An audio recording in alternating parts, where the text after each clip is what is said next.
Yan, so may gagawin tayo ngayon, isang Divan 32 inches, ito yung model niya, 32DL541. Then binuksan natin ito nung nakita natin ito sa loob. Sabog yung kanyang primary portion, oh. Ayan. Maraming sunog. So, posible nito, natamaan ng kidlat or sadya lang bumigar or tumaas yung voltahe ng kanyang yung AC line natin, no. Pero pag China kasi nangyayari to kusa na lang bibigay kaya tama naman yung supply na pumapasok. Then dito parang tiningnan to ng ibang technician kasi pinutol na yung paa ng diode. Tinest natin to, shorted yung isang diode natin. Isa okay, yung ito shorted siya. So tingnan natin kung anong magagawa natin dito, no. So ito, tinanggal natin yung board, no, para mapabilis yung trabaho natin. So grabe yung nangyayari, oh. Ayan, sunog yung PWM, sunog yung jumper ng ground natin, yung resistor na yan, tsaka yung kanyang shorted yung ating MOSFET na regulator, no, tsaka yung bias niya, sunog rin.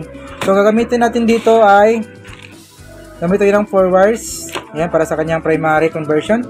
Ito, resistor 0.33 ohms, dito lalagay natin, papalit natin dito sa nasunog na resistor, no, and isang diode na SR5200, ipapalit natin sa shorted dito. Ito lang yung shorted, okay naman itong isa, ihinang lang natin yan. Ayan, so ikakabit lang muna natin, no. So ito po yung outcome ng ginawa natin, no. Ayan, no. Napalitan na natin ng diode SR5150. Then yung resistor, napalitan na rin natin yung 0.33 ohms. And then gumamit yung 4 wires, naikabit na rin natin yung 4 wires. So ito yung connection niya, drain pula, ground yung itim. Then pin number 4 yung yellow sa may optocoupler natin, and blue is ground. So bago natin kinabit yung 4 wires, sinigurado muna natin dito na wala na ibang shorted, no.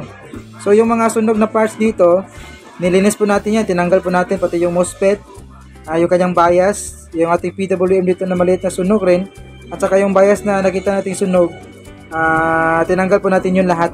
Lininisan natin yung kanyang board ng thinner para malinis para mawala yung carbon nung kanyang sunog, no. Yan, so nalinis na siya. So ito na po yung outcome natin, no.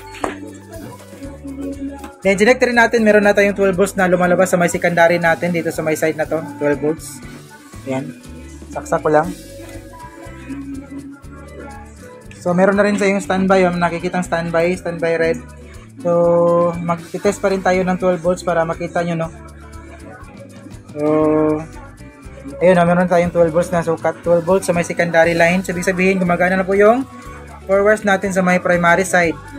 So naka-automatic on pala to. So bunutin ko lang. Yan, saksak, naka-standby siya, naka-automatic on na pala yung unit natin, no. Angat natin. Yan, automatic on na siya, kulay blue. Kulay blue na siya. So nabas yung logo ng Divan. And then ayun, nakapag-display na po ulit yung unit natin, no? And all done for today, all goods. Thank you.